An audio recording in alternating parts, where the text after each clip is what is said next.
दोस्तों 2002 में सिर्फ गुजरात ही नहीं बल्कि पूरे भारत में एक तनाव का माहौल बना देने वाला गुजरात दंगे वाला एक केस के बारे में आप सब लोगों ने सुना होगा। अभी हाल फिलहाल में इसी से रिलेटेड एक मूवी है, इस मूवी को रिलीज करा गया है।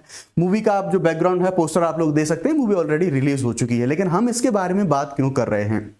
दरअसल हम जानेंगे क्या है साबरमती केस, जिस केस के ऊपर ये मूवी बनी है। क्या था गोधरा कांड, किस तरह से रेलवे से एक जो रेल में बहुत सारे लोगों को जिंदा जला दिया गया था। हम देखेंगे इसके पीछे का पॉलिटिकल प्रॉब्लम कि किस तरह से जो उस टाइम पर जो राजनीतिक सरकारों के द्वारा इसमें निष्पक्षता पर ना रहने के उनके ऊपर जो आरोप लगाए गए, किस तरह से उनके द्वारा भेदभाव करा गया। मैं आपको बताऊंगा इसमें कि क्या क्या चीजें हम डिस्कस करने वाले हैं, डिटेल से हम सारी चीजों को बात करेंगे। अभी हम इसके बारे में बात करें तो ये मूवी रिलीज तो हो चुकी है, लेकिन इस मूवी के रिलीज होने के तुरंत बाद ही भारत के प्रधानमंत्री नरेंद्र मोदी जी के द्वारा एक पोस्ट करा गया उनके द्वारा एक्स पे, और उनके द्वारा बोला गया कि प्रधानमंत्री मोदी जी ने बोला कि उन्होंने जो ये मूवी है बेसिकली इस मूवी की उनके द्वारा तारीफ करी गई, इस मूवी को बहुत अच्छा बताया उन्होंने। साथ में ये भी बोला, मूवी का नाम है द साबरमती रिपोर्ट, और ये भी बताया कि इस मूवी के माध्यम से जो सच है कि उस टाइम की सरकारों के द्वारा वो सच बहुत सारे लोगों से छुपाया गया था, वो सच अब इस मूवी के माध्यम से बाहर निकल के आएगा। ये मोदी जी के द्वारा बोला गया। इतना ही नहीं, इन्होंने ये भी कहा कि इस मूवी के माध्यम से जो सच है वो आम जन तक पहुंचेगा, जिससे कि जो वास्तविक सच्चाई है वो हर व्यक्ति तक, देश के हर नागरिक तक पहुंचेगी, ऐसा बोला गया। अब मैं आपको इस पूरे केस में बता दूं, मैं अगर आपको बता दूं साबरमती कांड या फिर गुजरात में उस टाइम पे जो दंगे हैं, तो इस टाइम पे क्या क्या पॉलिटिकल इन्वॉल्वमेंट रहते हैं। अगर नरेंद्र मोदी जी के द्वारा ये चीज बोली जा रही है तो क्या उनके ऊपर भी कुछ पहले आरोप ऐसे लगे थे इन सब चीजों से रिलेटेड? हम डिटेल से सारी चीजों के बारे में बात करेंगे। मैं आपको बताऊंगा इस सेशन में कि बेसिकली गुजरात राइट्स 2002 के दंगे हुए थे, क्या इसके पीछे की वजह थी। इसके पीछे की वजह के बारे में हम बात करेंगे। तो साबरमती ट्रेन अग्निकांड बहुत बड़े स्तर पर हम देखेंगे, लगभग 59-60 लोगों को जिंदा जला दिया गया था। बहुत भयावह घटना में देखने को मिलती है। अब इस घटना के पीछे मैं आपको जो सुप्रीम कोर्ट है, हाई कोर्ट है, या रिलेटिव जितनी भी कमीशंस आए, जो आयोग आए, जितनी एसआईटी की रिपोर्ट्स आई, उनके बारे में मैं आपको यहां पर बताऊंगा। आप देखेंगे यहां पर जस्टिस जीटी नानावटी जो कमेटी है, जो आयोग है, इसका गठन हुआ था इस पूरे मामले की जांच करने के लिए। इस आयोग ने क्या बोला, उसके साथ साथ मैं आपको यहां पर यह बताऊंगा लेटर ऑन आगे चलने के बाद कि उमेश चंद्र बनर्जी, इनके द्वारा क्या बोला गया, और इनकी जो रिपोर्ट है इस पर क्वेश्चन मार्क कैसे लगते हैं।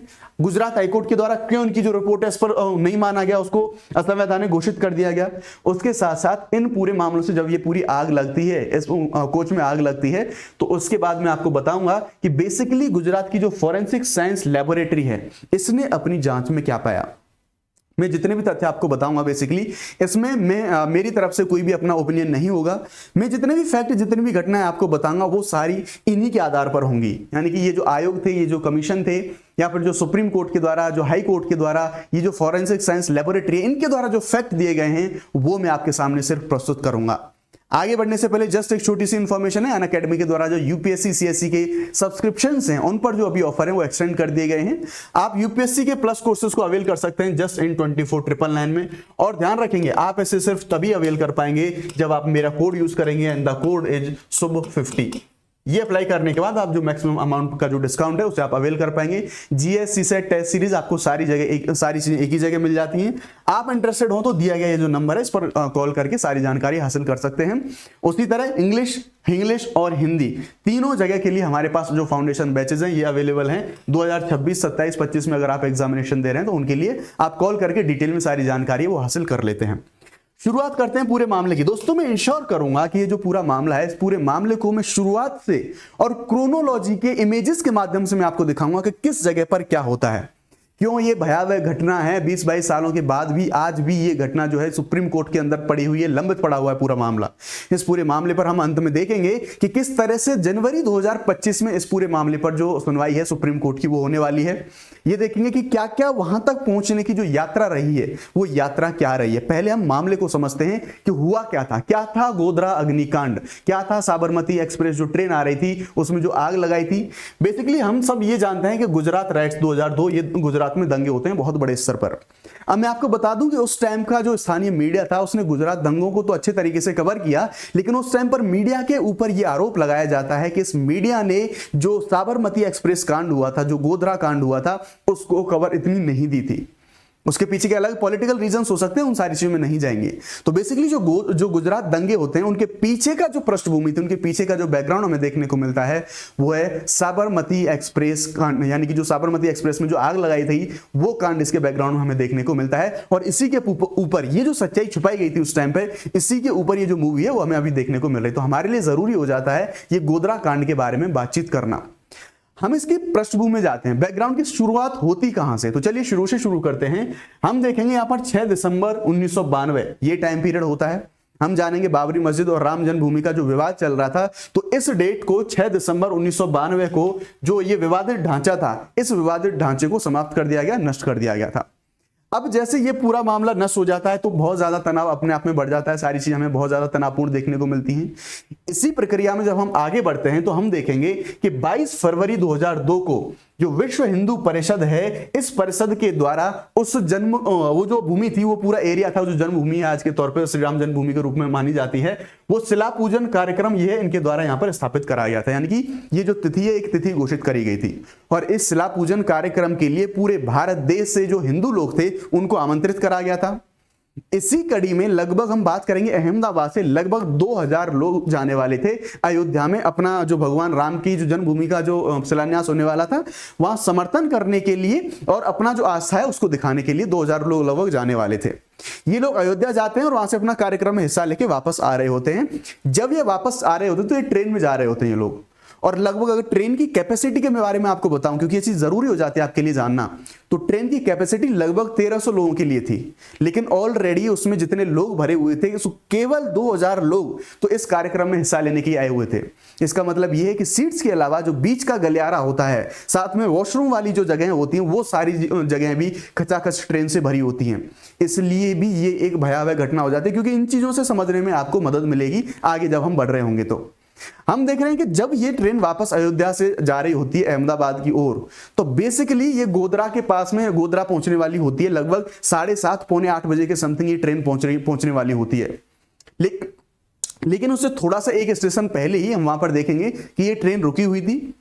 वहां पर एक ट्रेन रुकी हुई थी और पास में उसी जब ये स्टेशन होता है तो पास में वहीं पर एक बेसिकली मुस्लिम बस्ती हुआ करती थी, और उस मुस्लिम बस्ती के बहुत सारे लोग इस ट्रेन स्टेशन पे चाय वगैरह बेचने का काम किया करते थे।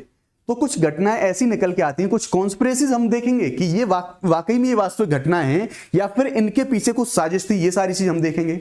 तो ये कुछ बातें यहां पर ऐसे निकल के आई कि या ये इस ट्रेन में जो लोग थे, जो कार सेवक लोग थे जो कि वापस आए थे अयोध्या के प्रोग्राम से, जो कुछ मुस्लिम वेंडर्स थे उनका वहां पे कोई विवाद होता है, उन्होंने इनको इस ट्रेन में नहीं चढ़ने दिया, तो इस वजह से वहां पर विवाद देखने को मिल जाता है। ये विवाद मारपीट में बदल जाती है और ऐसी बातें निकल के आई कि बेसिकली वो जो मुस्लिम वेंडर थे वो अपनी जो बस्ती थी वहां से लोगों को बुला के लाए और इस तरह से उन्होंने ट्रेन में आग लगा दी।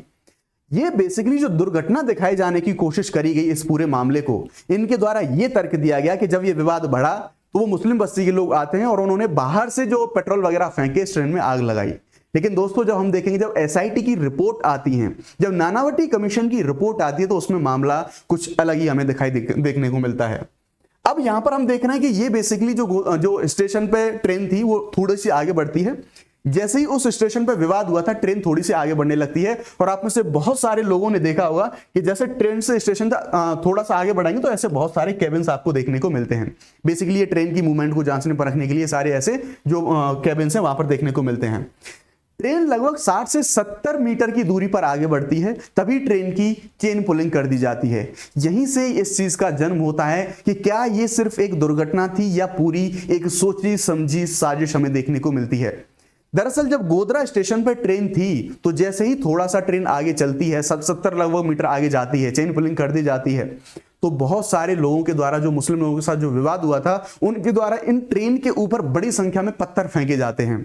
इन पत्थरों से बचाव करने के लिए जो ट्रेन में लोग बैठे थे उन्होंने खिड़कियां बंद कर ली कि कहीं पत्थर उनमें ना लग जाएं। जब इनके द्वारा ये खिड़कियां बंद कर ली गई तो फिर ये जो लोग थे जो हमला कर रहे थे, इन लोगों के द्वारा हमें एक चीज देखने को मिलती है। बेसिकली आप ये देखेंगे यहाँ पे कि एक चीज हमें देखने को मिलेगी कि इनके द्वारा जब ये पत्थर बंद कर दिए, जब पत्थर मार रहे तो इनसे बचने के लिए जब ट्रेन के खिड़कियां बंद कर दी गई तो फिर इन लोगों ने अंदर ट्रेन को तोड़ के, जो एक जॉइंट वाला एरिया होता है जब दो कोचेस जुड़े होते हैं, वहां से उसमें तोड़ फोड़ करके अंदर जाके जो है ऐसे आग लगाई गई। कुछ ऐसा मामला देखने को मिला।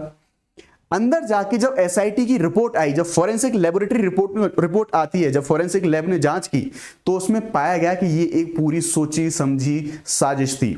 क्यों? क्योंकि इससे पहले अगर हम देखेंगे तो एक चीज हमें यहां पर देखने को मिलती है कि कुछ लोगों के द्वारा पास में ही एक अमन गेस्ट हाउस था, उस अमन गेस्ट हाउस में बेसिकली एक मीटिंग करी जाती है बहुत सारे लोगों के द्वारा, और उन लोगों के द्वारा पूरी, अभी उनमें से जो प्रमुख एक आरोपी थे वो भी उसमें शामिल थे, उन लोगों ने एक रात पूर्व ही पेट्रोल पंप से लगभग 40 से 50 लीटर पेट्रोल खरीदा।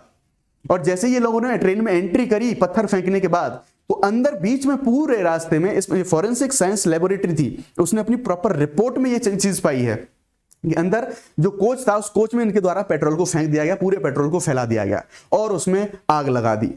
जैसे ये घटना में देखने को मिलती है, तुरंत आग इतनी तेज गति से पकड़ी कि लगभग 59 लोगों की मृत्यु हमें देखने को मिलती है। इसमें से कुछ जो व्यक्ति थे, कुछ आदमी थे, कुछ औरतें और कुछ लगभग 2 से 2.5 साल तक के बच्चों की मृत्यु भी हमें देखने को मिलती है। लगभग 59-60 लोग जिंदा इसमें जल गए थे। अब जब ये आग लग जाती है तो सबसे बड़ी चीज ये निकल के आती है कि क्या ये सिर्फ एक मामूली से विवाद की घटना थी या सिर्फ एक सोची समझी साजिश थी, जो कि अभी हमने जो विवादित ढांचा गिराया गया था 1992 में, उसके पीछे। तो चलिए जांच करते हैं, हम बात करते हैं कि क्या जो विभिन्न आयोग गठित हुए थे, जो एसआईटी सुप्रीम कोर्ट के द्वारा बनाई गई थी, जो फॉरेंसिक साइंस लेबोरेटरी ने सारा सिमुलेशन करा था, उन्होंने अपनी फाइंडिंग्स में क्या पाया, उन चीजों को हम समझने की कोशिश करेंगे। तो सबसे बड़ा क्वेश्चन यहां पर यही निकल के आया कि ये जो पूरा मामला था, क्या ये एक सिर्फ दुर्घटना थी या फिर एक सोची समझी साजिश के तौर पर सारी चीजों को लेके आया गया था। शुरुआत करते हैं। सबसे पहले इस पूरे मामले को, साबरमती में जो ट्रेन में आग लगाई गई थी, इसके लिए जो सुप्रीम कोर्ट के फॉर्मर जज थे जीटी नानावटी, इनकी अध्यक्षता में एक जो आयोग है, उस आयोग का गठन करा जाता है। और इस आयोग ने, ध्यान रखेंगे 2002 का मामला था ये, और 2002 से लेकर 2008 तक इनके द्वारा रिपोर्ट करी गई, यानी कि 2008 में रिपोर्ट दी गई। आप एक चीज ध्यान रखेंगे, 6 वर्ष लग गए इनको जांच पड़ताल करने में, बहुत लंबा समय था। अब मैं आपको टाइम इसलिए बता रहा हूं क्योंकि आगे आपको एक चीज समझने को मिलेगी। जब एक विवादित आयोग के द्वारा जो रिपोर्ट दी गई थी 2008 में, इनके द्वारा रिपोर्ट दे दी गई और इन्होंने कुछ फाइंडिंग्स बताई, और एग्जैक्टली इन्होंने ये फाइंडिंग बताई कि जब गोधरा स्टेशन पर ट्रेन 7:43 पर पहुंचने वाली थी, जब ये ट्रेन, बेसिकली ये ट्रेन लेट थी। ये जो साजिशकर्ता लोग थे, इनके द्वारा प्लान ये था कि ये ट्रेन जब इस टाइम पर पहुंच रही थी तो ये अपने आप में 5 से 6 घंटे लेट थी। अगर ये ट्रेन ऑन टाइम होती तो ये रात के अंधेरे में वहां पर पहुंच रही होती, और अगर रात के अंधेरे में ये ट्रेन वहां पर पहुंच रही होती तो दोस्तों ज्यादातर लोग नींद में होते और मृतकों की जो संख्या में एक बहुत बड़े स्तर पर देखने को मिलती। ये चीज हम देखेंगे। तो बेसिकली ये ट्रेन लेट पहुंची थी, इसलिए भी लोग जागे हुए थे। आग लगी तो जैसे ही लोग बच के निकले, लेकिन हाँ, इतने लोगों की मृत्यु उस टाइम तक हो चुकी थी। चैन पुलिंग की घटना और जो आग लगाई गई थी, जो नानावटी आयोग था, उसने उसे पूरी तरह से साजिश करार दिया गया। नानावटी आयोग ने यह बताया कि किस तरह से जो ट्रेन थी, अब जैसा मैं आपको बताने की कोशिश कर रहा था कि जो साजिश करता थे वो कहां से घुसे थे। जैसे ही इन्होंने स्टोन फेंके, पत्थर फेंके, खिड़कियां बंद हो गई, इन लोगों ने ये जो जॉइंट होते हैं, आप देखेंगे जैसे S6 कोच था जिसमें आग लगाई गई थी, तो 2 जो कोच यहां से जुड़ते हैं, इनमें से यहां से तोड़ के एंट्री इनके द्वारा करी गई थी। और जैसे ही ये ट्रेन की एंट्री इन्होंने अंदर करी थी, इनके द्वारा पेट्रोल फेंका और आग लगा दी गई। नानावटी कमीशन इस फाइंडिंग पर पहुंचा कि ये एक दुर्घटना नहीं, बल्कि सोच समझ के लोगों द्वारा प्लानिंग करके कुछ 40 लीटर पेट्रोल लेके आए थे ये लोग। और ये जो पेट्रोल ले जाने की बात है, जिस पेट्रोल पंप से आया था, उस पेट्रोल पंप के मालिक ने भी पूरी तरह से इस चीज को स्वीकार किया था। इस चीज को और जांचने परखने के लिए अहमदाबाद की, यानी कि गुजरात की जो फॉरेंसिक साइंस लेबोरेटरी है, उसने इस पूरे मामले को सिमुलेट करा।